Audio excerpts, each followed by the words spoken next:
Hey friends, I want to jump into today's focus and today's lesson. It's been a while since I've done a video, and you know, life happens. My wife was out of town. I was with the my two big kids a lot more, and that was a fun time. Let me tell you, just hanging out with my two big girls. I got an 8-year-old, a 5-year-old, and a 15-month-old. And my wife took the 15-month-old off to a wedding, and so I got to hang out with the two big girls. But I gotta say, managing a home by yourself when you're used to support is a lot. And shout out to all the single parents out there doing it. I have a lot of respect for you. I did do a stint as a stay-at-home dad during COVID, since you probably have heard the story, but my gym got shut down because of the COVID restrictions, and my wife is in medicine, and so she was able to stick with it and keep working. So she became the primary worker, and I was a stay-at-home dad. And I learned a lot then. I learned a lot about parenting, a lot about staying energized, and doing that during COVID was a lot. And so I just haven't been on my writing as much. That, and I have a couple of editing projects that I'm working on for a client. This is a wild thing to say, and this this is one of those things that sounds so good, it sounds fake, and I don't even know how to process this. And so if you have ideas on how to think about it, I was out having beers with some friends the other night, and a client just came up, a former client. We were hanging out and we were talking, and I asked him how business was, and he said, "Look, man, we, in part because of your writing and what you did for our company, we just landed funding for our expansion, so much money that we're actually not sure what to do with all of it." I'd give you the figure, but he was pretty tight about it, and I don't want to speak out of turn. But I think there are those moments in life where you do a piece of work and it comes back at you, and you're like, holy moly, like what a cool thing to be able to have said that I'm a part of something so big. And so when I'm able to talk about it, I will talk about it. But I think it was one of those, like, oh, that's cool. Today, I want to talk about two of the big, probably stumbling blocks that most writers run into when they get into the groove. And this goes for entrepreneurs. So if you are running a company, or if you are trying to make writing your sole thing, because when I say writing as a living, what I mean by that is it's not just like, oh, you write and you make money from your writing. That's not it. I want to what I think of is writing as a living, meaning that your writing is the vehicle for everything else. And I firmly believe, as we step into this AI age, and as OpenAI and ChatGPT and all the other things that are coming out, Microsoft and Google buying up so much server space, all of that, I firmly believe that writing, and particularly authentic human writing, is going to become more and more important. In fact, I saw this post that Gen Alpha and Gen Z are calling AI generated art boomer art, which is, I think that's the peak of comedy. Like, you got to think, like, boomers didn't invent this. Like maybe it's because it confuses them and they get caught by it. I'm not sure, but that's I don't know. It's grade A comedy. And so when you get into writing, we'll start with burnout, because I think that's one of those things that every writer is going to run into, especially if you're writing for your business. And there's a lot of ways that you can tackle this, and I'll give you some of my best tips for how you tackle burnout. I think the easiest thing is to ensure that you don't get there in the first place, like preventative measures. So we'll talk about those first, and then we'll talk about what do you do if you mess up and you actually get to burnout and you start running into a wall. The first thing, like when you're writing, like, I think the most important thing you must remember is that writing is a consistency game, not a volume game. I mean that showing up in front of the computer is more important than the quantity of your output. So if you write 4,000 words one day, like, yeah, you're going to be burnt out the next day. Your brain's going to be fried. Your eyes are going to burn. It's not a good thing. It's almost better to show up and write 400 words and then pause for the day. Like, you got to know when you're done. Now, obviously, there are going to be those days where you have to write a lot because of deadlines or because of whatever. Or maybe inspiration hits and you have the extra time and you want to write. Just be aware that when you start feeling your energy start to dip, you need to stop. That's one of the biggest things I've learned about writing, especially entrepreneurial writing, like we do. You have to stop when it's time to stop. Like, be aware of your energy levels, tap into your deep inner hippie, and if you need crystals to do that, fine, go ahead and use them. But what you need to do is stop. Like, learn when you're starting, like the sentences aren't making sense, when your eyes start to cross, when you start feeling the distraction start to become more and more and more prevalent. Those are signs that your body is asking to be done, right? And so there's that. So those are some ways you can avoid burnout.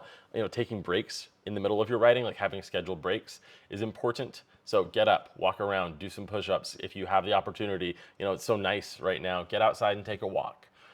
Those are habits that you need to instill if you're going to be a successful writer. Any kind of writing, fiction, nonfiction, entrepreneurial, influential, copywriting. It doesn't matter. You need to install breaks in your schedule so that when you come to write, all that there is left to do is write. Clear your mind. So consistency and breaks and knowing when to stop. Those are the kind of the big three. Now, when you do hit the wall, you're like, gosh, I just don't know what to write. I have this email list that I've just been, I promised them that I was going to put out content every single day. Like, what do I do? So first off, like, don't promise that you're always going to put out content. Like, that's a stupid thing to do. You can have a scheduled day, like every Thursday I'm going to put out this or whatever. I just email when I have something good to tell people, and that happens to be, at least 3 times a week, typically. This last week I think it was twice. So when you do hit the wall, and because you didn't plan ahead, or because life happened, or because you're just tired, or because your baby was keeping you up, or you went out and you had some beers and it messed you up, whatever the case may be, I always default to handwritten writing. Just pull things way back and start writing on a piece of paper. Doesn't matter, and allow yourself the grace to make it for it to be crap. Like, just allow yourself the grace to have something terrible come out and just let it flow. And it doesn't matter what it is, right? It doesn't matter how bad it is. Doesn't matter anything. And it's an exercise of just kind of clearing the demons out. Say you did write 4,000 words yesterday, then maybe you write 200 handwritten, and you just do some maybe old school affirmations, like, I'm a great writer, I'm a this, and you do the things that help build you up.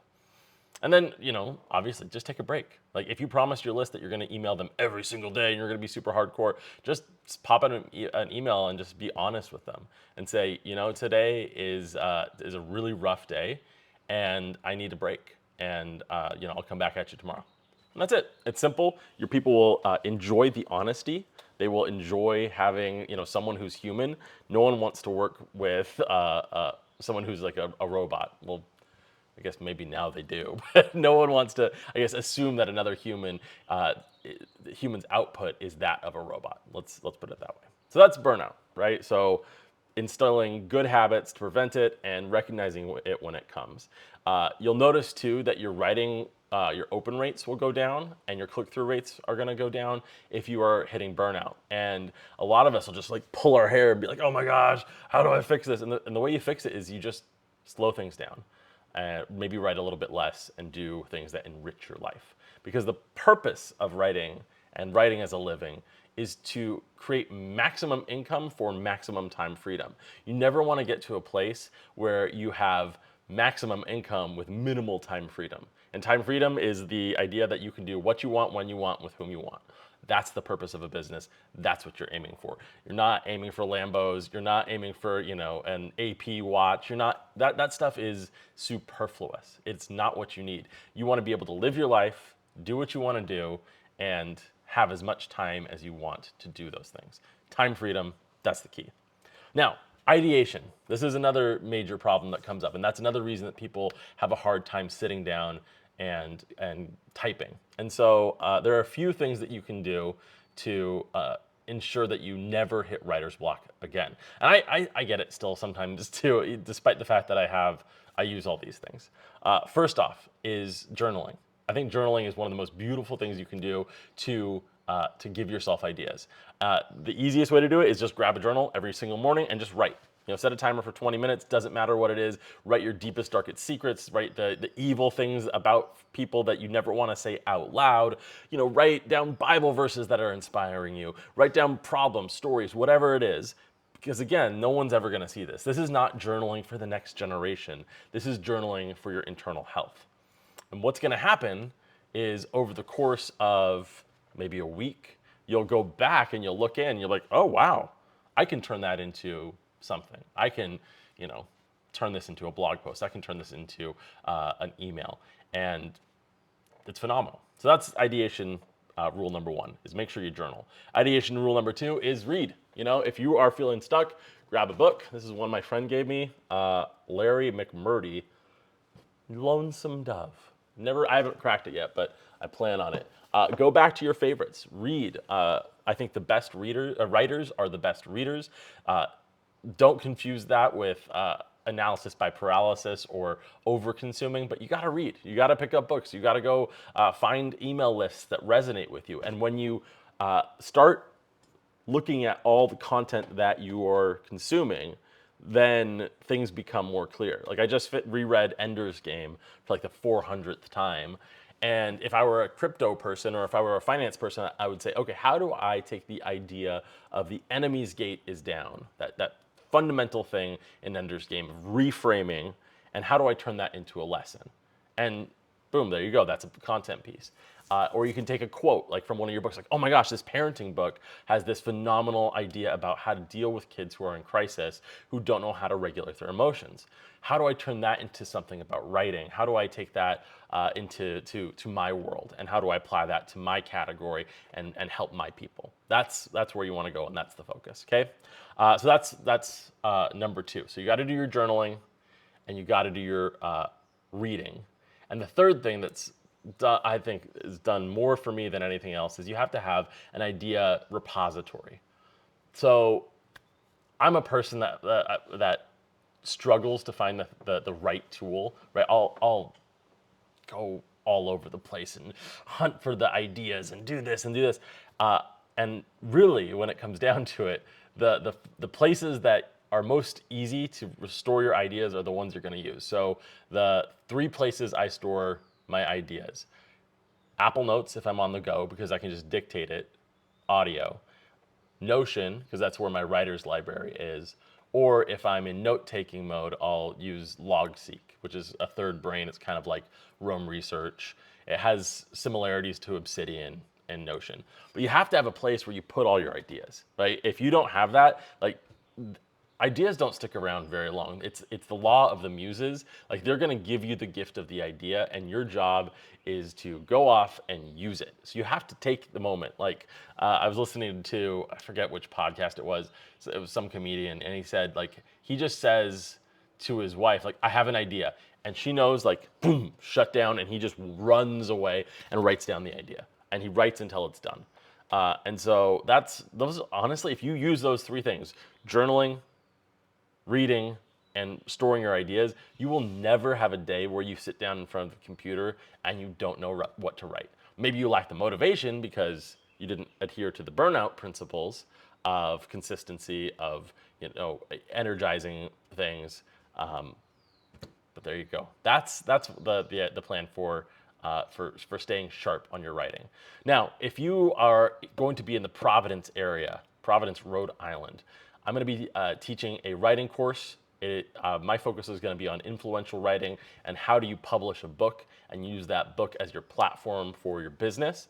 That's going to be June 20th. So if you want to come out, you can DM me. I'll send you the link to sign up. It's a Thomas Plummer Writing School. So it does have a fitness leaning, but honestly, anyone can benefit from this. So if you're going to be there, or if you want to come out, it's going to be a lot of fun. We have great groups, and the group is going to be really small. There's going to be, I think, 3 instructors, and we max out at 12 people.